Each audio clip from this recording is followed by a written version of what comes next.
Hey guys, ramble time again. For the better part of the last 3 days, I've been in bed, hacking up my lungs, and doing a bit of a deep dive with only my cell phone in my hand. As much research as you can do with your cell phone these days. And it all started with a video from the Young Turks that was recommended to me. And at one point in this video, Cenk Uygur, right, he is talking about the allegations against Neil deGrasse Tyson for sexual assault and sexual harassment. And he's bringing up the fact that the place where these things have been published first was Pathos.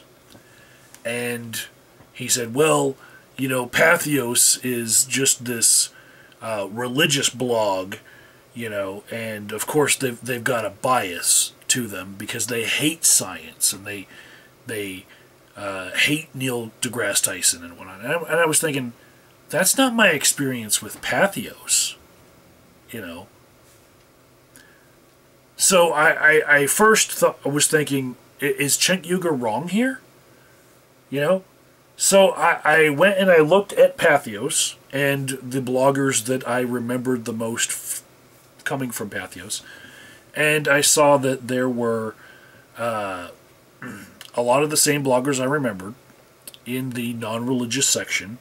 And also there was a pagan section. And I did a little bit of a deep dive into the origin of Pathos, what the intent of the website is, and found out, yes, it actually is a religious resource, basically. And that's how it started. And the people who started it are here in Denver, same as me, right? And I haven't gotten to the point where I want to go knock on their door yet, because that's not where my little phone journey led me. So I also came across an article saying that in 2017, this is a really key timing here thing, in 2017, Pathos was bought out by BeliefNet. And at the time, they were probably BeliefNet's biggest competitors. And some of their reviews, the reviews of Pathos, were like, well, this is kind of like BeliefNet, only better organized, you know. And they were actually, like, compared to BeliefNet when people were giving them compliments in all of their reviews. And so it was kind of probably a natural fit for BeliefNet to just acquire them, you know, seeing as they were doing the same job, and they could just be a bigger company together. But around the same time in 2017, we started to see the fruition of a movement, a Me Too movement, where a lot of big names were taken down in the entertainment industry. I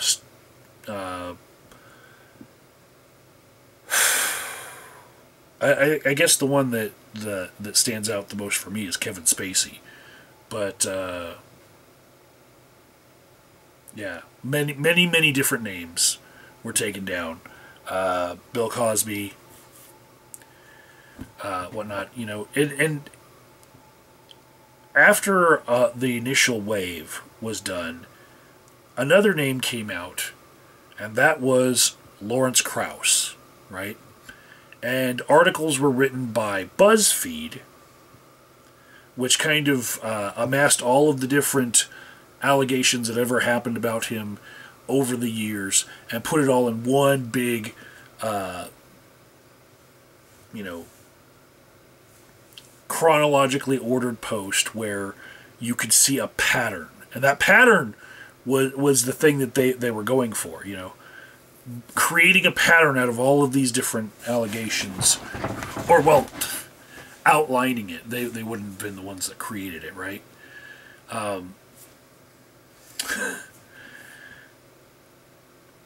So yeah, at the time that article came out from BuzzFeed, I made a response video on this channel. And I said that, BuzzFeed was not really the most reputable place to get your news, you know. And I'm not alone in my feelings about this. Many people see them as a repository of social justice, laughingstock, list mania shit, right? And there's even been a Pew Research study as to which places millennials trust for their news sources, and BuzzFeed is like at the bottom. Okay, so I'm not alone in this feeling that people associate BuzzFeed with list mania crap, with clickbait, right? In fact, if there were a list about reasons why people don't trust BuzzFeed, it would probably already be written by somebody at BuzzFeed. Okay? So, I know that I was really digging in deep to like my loathing of BuzzFeed when I was talking about the allegations against Lawrence Krauss. Well, somebody decided to respond to me, and this person was someone where I didn't want to name drop him because I didn't want to cause drama for him, because I just wanted to respond to what he said. But he said, I think it's silly to dismiss BuzzFeed as a source when they have a ton of good journalists on staff who have produced some really good pieces. You can criticize the article, but I don't get criticizing the source when it's a place that routinely publishes quality stuff on the journalism site. Now, at the time, this was my follow-up video to that Lawrence Krauss video. At the time, I didn't want to name drop the person who sent me this message, right? I feel like it's actually important to the point that I'm making now, and so I will be telling you who this guy is. And I did tell somebody else at the time, I believe it was Godless Manitoban, just because I trust him implicitly. So,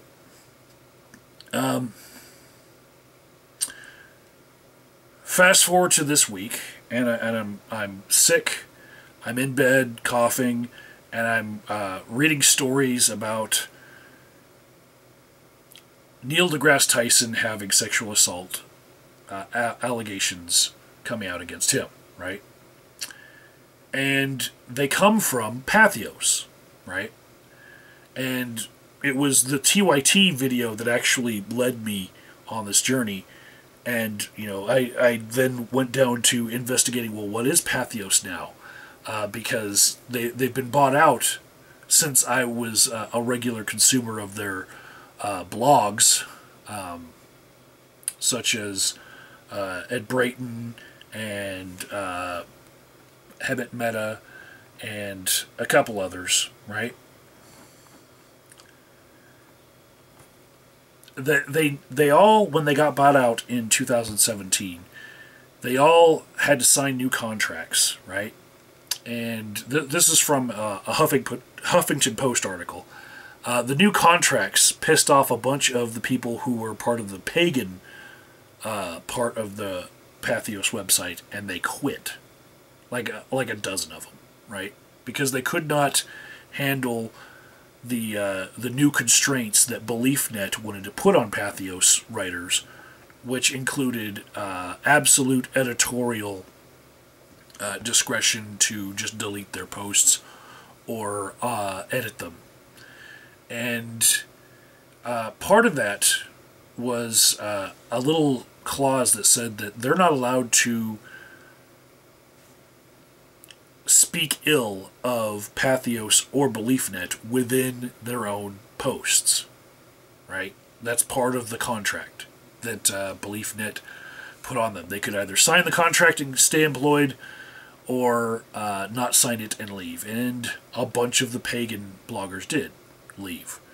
But the names that I remember the most, they all remained. They all still get their paycheck from Pathos, aka BeliefNet now. And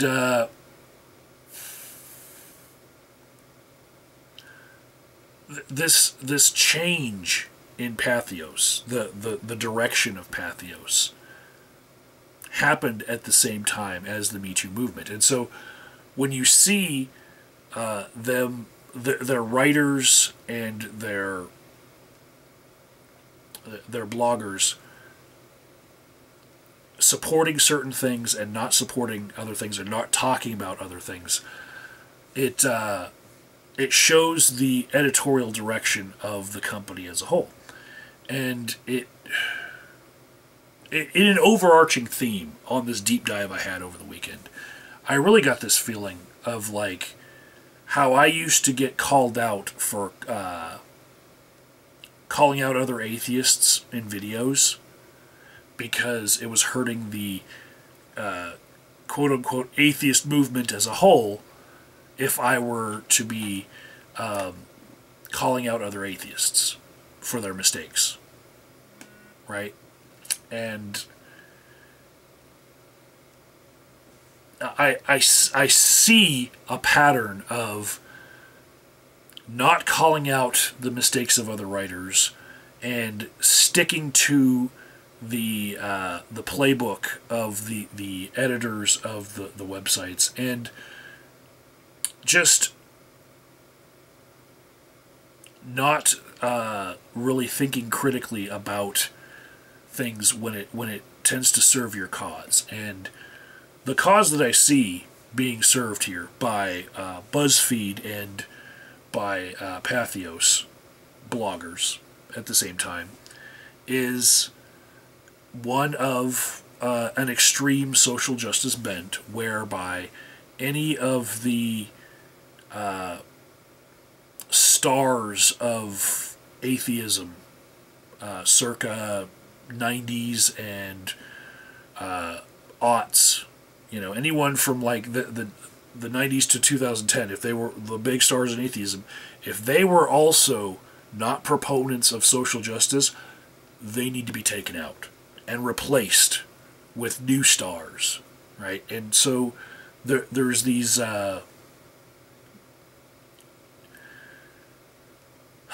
I would say collaborative efforts to take out people like Richard Dawkins, like Christopher Hitchens, like Lawrence Krauss, and now Neil deGrasse Tyson, right?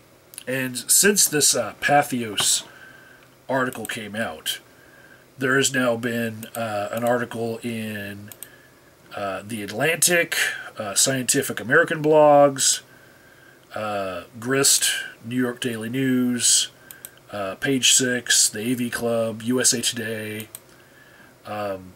These are just things that come up on Google now. If you just search Neil deGrasse Tyson's name, not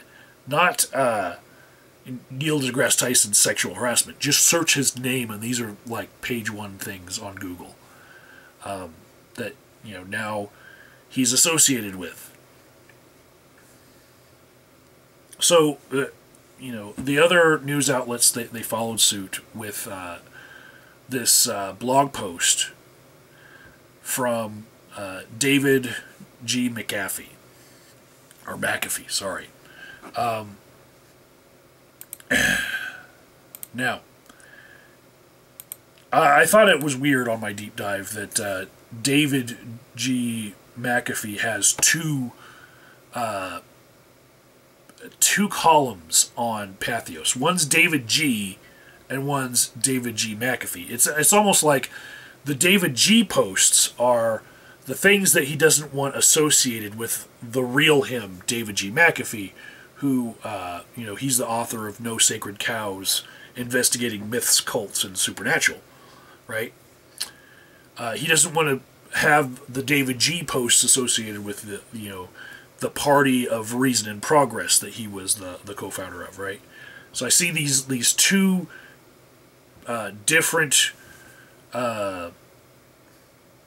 people played by the same person, him, the David G. McAfee, but the David G. posts, they're of a different ilk. And I don't know why in 2017 he stopped posting by his real name and still has, like, a profile for his real name. And then he's got David G. If you just look on, like, the contributors page from Patheos, you'll see it. And then you just mouse over the email to David G. or email to David G. McAfee, and the mail to address is the same. It's the same person. And, I post to YouTube with a moniker, right? And I don't highlight my real name a lot, so I'm not going to give him too much shit for it. But it does seem interesting that he's decided now to just post these giant news stories like what sexual harassment by Neil deGrasse Tyson. He's going to post that under his nom de plume, David G, instead of his real name. What journalist wouldn't want that scoop associated with their real name? I don't know. Anyways, the thing that connects a lot of this for me is the actual name of the person who defended BuzzFeed when Lawrence Krauss had his turn at #MeToo, right? And when I was calling out BuzzFeed as not a very reputable source of information, it was actually Hemant Mehta defending BuzzFeed and saying that the accusations about Lawrence Krauss, he said that all of those people did mention this stuff earlier, but Krauss threatened to sue, so the posts came down. The BuzzFeed article alludes to that and all that. But he was defending BuzzFeed as a credible news source. And now, in a post on Patheos, he's put up his The Friendly Atheist podcast, and in it, part of the time that he spends in his podcast is defending BuzzFeed. Now, BuzzFeed isn't the ones who came out with the original posts. That was David G. on Patheos, right? But he says that BuzzFeed, for 3 years, have been working on this story behind the scenes, right? And they just didn't come out with anything because they didn't have a lot of supporting evidence against Neil deGrasse Tyson. But he spends a good chunk of his podcast defending BuzzFeed's journalistic integrity before anyone even brings it up. Listen to the podcast yourself if you want to see what I'm saying. But if you're going to take away anything from this, I would say listen to the accuser first, right? Because David G. McAfee, on his David G. YouTube channel, has posted the exclusive interview, and it says, exclusive, Neil deGrasse Tyson's rape accuser gives first interview.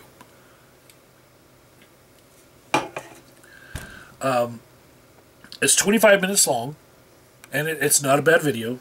As far as, like, it's not a bad listen if you got something else to do and you're just going to listen to something in the background. I'd give it a try. If you're interested in this as any sort of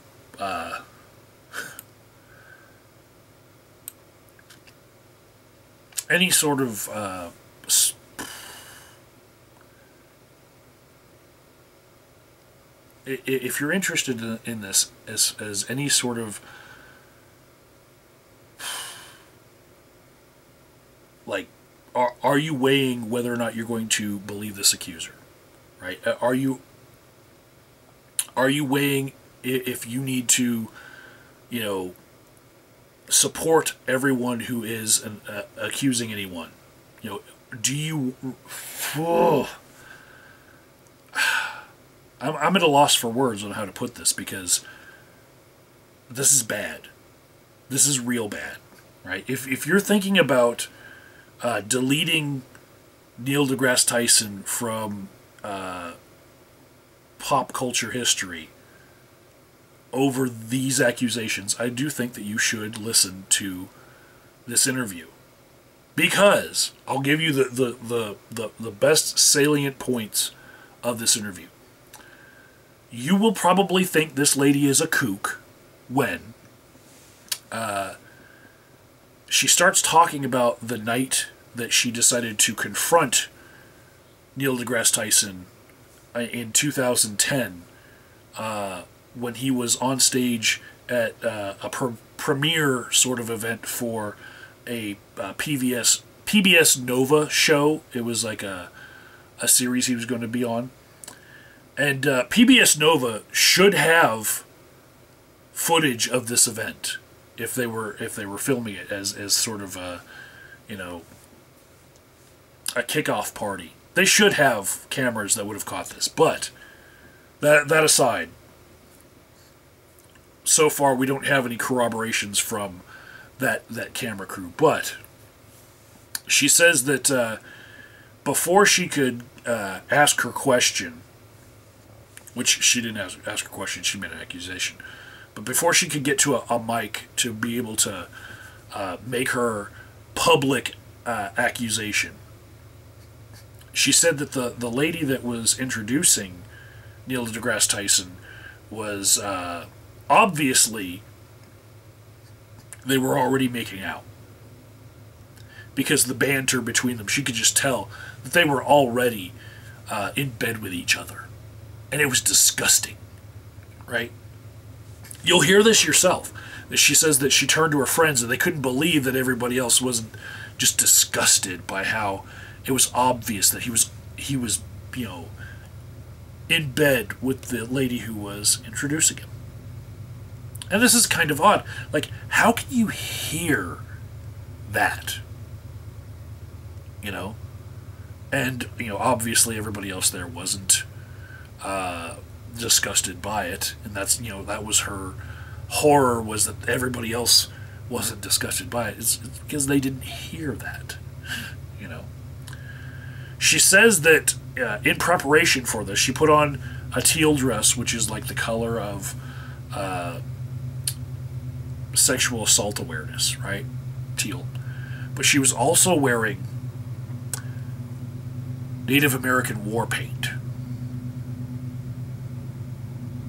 to make this, you know, a scene. She put on her war paint.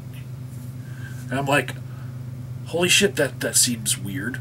Then she says that before she made her statement, Neil deGrasse Tyson looked at her in the crowd and made a comment about when you're talking about black holes, you have to explore them deeply. And that was obviously a reference to when she woke up and he was, you know, and that he was on stage making this comment that was obviously sexual innuendo, and he was staring right at her. Right? Seems like a notable thing that other people might have caught on to, but I continue. Another point in what she says was when she finally got to the microphone and it was her chance to ask a question, she raised an ankh up into the air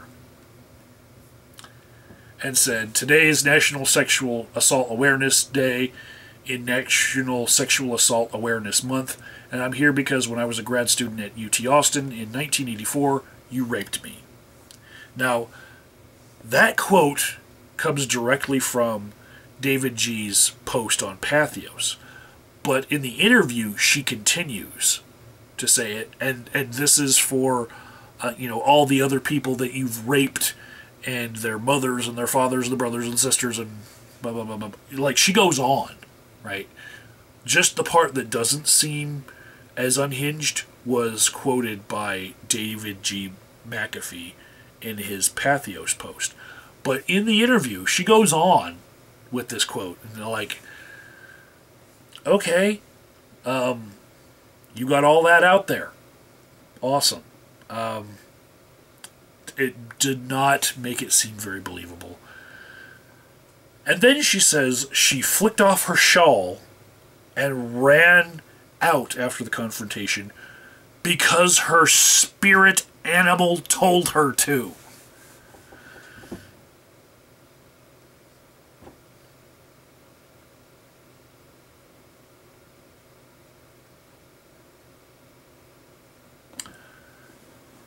And for this,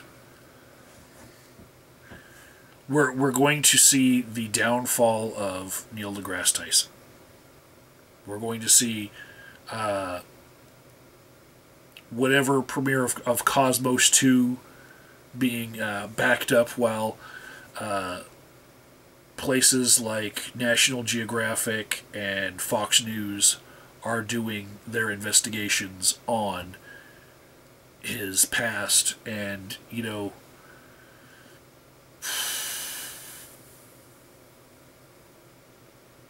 it's shit like this, Can we have anyone who was a role model not be brought down by this stuff? Well, not apparently if they didn't toe the line of social justice at every moment. If they were not a full-fledged listen and believe person for their entire career, then they're on the chopping block, and they will be replaced in the annals of history by hit pieces like this. That's my opinion. I'll leave a couple links in the description box for you guys to go ahead and follow up on what I've said.